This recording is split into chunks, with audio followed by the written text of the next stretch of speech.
Sir রোদ পোয়াচ্ছেন? হ্যাঁ, শীতের দিনে। বলো। স্যার একটা প্রশ্ন ছিল আমার। হ্যাঁ বলো। আমার ইদানিং রাত্রে না ঘুমে একটু ব্যাঘাত ঘটছে। ব্যাঘাত হচ্ছে ঘুমে? হুম। আচ্ছা আচ্ছা আচ্ছা, তোমার কি দুধ খাওয়ার অভ্যাস আছে? হ্যাঁ আছে। কখন খাও দুধটা? সন্ধ্যাবেলায়।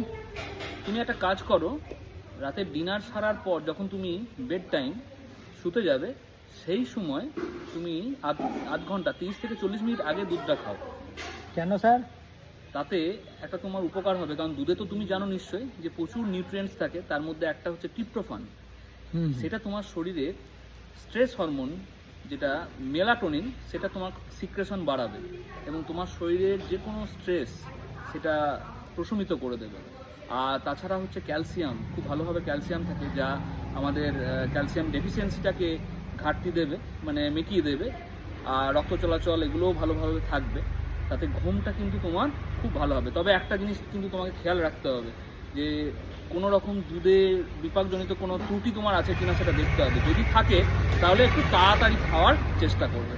আচ্ছা ঠিক আছে, এবার থেকে তাহলে আমি রাত্রেই দুধ খাবো। একদম, দেখবে ঘুম ভালো হবে।